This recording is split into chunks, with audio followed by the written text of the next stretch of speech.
কথা ২ নং সিংহজান কাগজ চাগজ দি থাকোঁ কিন্তু পোৱা নাই দিয়ে থাকোঁ এতিয়ালৈকে ঘৰ পোৱা নাই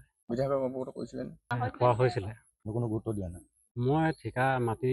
অকলে খান্দি থাকোঁ যিমানকেইটা ঘটিব পাৰোঁ সিমানকেইটা ঘটি আনো আপোনাৰ ঘৰত কোন আছে এতিয়া মোৰ ঘৰত মাইকী মানুহৰ ল'ৰা ছোৱালী ৩টা পোৱা হৈছিলে দিম বুলি কৈছে এতিয়ালৈকে পোৱা নাই যে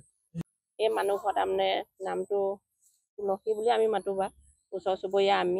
আমাক বৌ বুলি কয় আমি দেখি আহিছোঁ বা আজি ইমান চনৰ পৰা মইতো 94ত লাষ্ট ডিচেম্বৰত বিয়া হৈছোঁ তেতিয়াৰ পৰাই দেখি আছোঁ হয়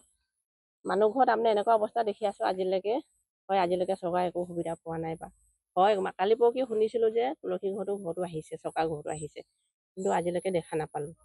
সেইকাৰণে তাৰমানে আমাৰ ডেকা সমাজে অলপমান সহায় কৰিম বুলি কৈছিলে বা আপোনালোকে আহিলে ভালেই হ'ল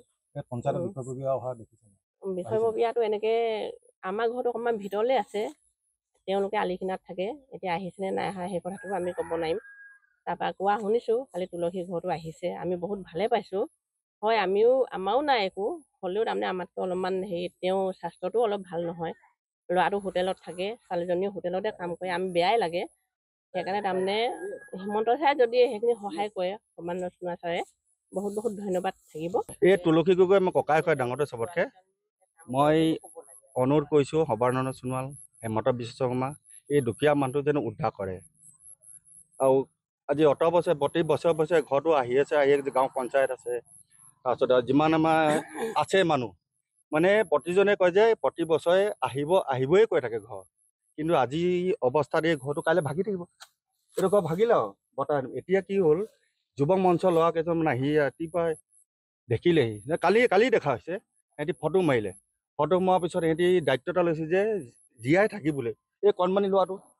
এইটো কাইলৈ ধৰি লওক এক্সিডেণ্ট হ'লে কিবা ভালে ডাঙৰকেইটা মৰিলো আপত্তি নাই এই ল'ৰাটোতো বচাব লাগিব ন আমি সেইটো কাৰণে ধৰি লওক ৰাইজে একতা হৈ সহায় কৰি ঘৰটো বনাই পিছত মানে চৰকাৰে ঘৰ দিব বুলি কৈছে আৰু কেতিয়া আহে কি কথা আপোনালোকৰ ওপৰত দায়িত্ব মানে